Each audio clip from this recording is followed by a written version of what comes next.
একটি অগ্নিকাণ্ড, আর তার জেরেই অগ্নিগর্ভ গোটা এলাকা। পুলিশের বিরুদ্ধে নিষ্ক্রিয়তার অভিযোগ।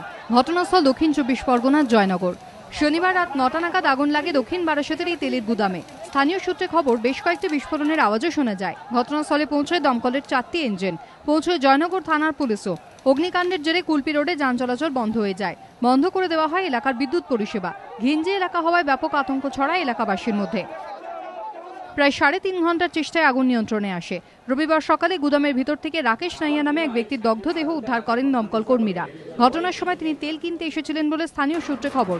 স্থানীয় বাসিন্দাদের অভিযোগ, গোটা এলাকায় রমরমিয়ে অবৈধ তেলের কারবার চললেও নীরব দর্শক পুলিশ। প্রতিবাদে কুলপি রোড অবরোধ করেন তারা।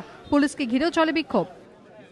এলাকার বিধায়ক হিসেবে পুলিশ প্রশাসনের সঙ্গে কথা বলেছি, যাতে এখনই এই যে বেআইনি তেলের ডিপোর যে মালিক, তাকে যাতে গ্রেপ্তার করা হয় এবং এই জায়গায় যে তেলের ডিপো আছে তার যে বেআইনি ব্যবসা, সেটা যাতে একেবারে চিরতরে বন্ধ করা যায়।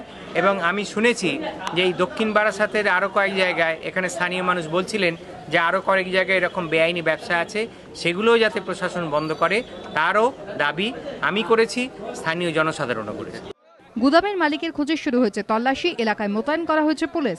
রঞ্জিত হালদারের রিপোর্ট, এবিপি আনন্দ, দক্ষিণ 24 পরগনা।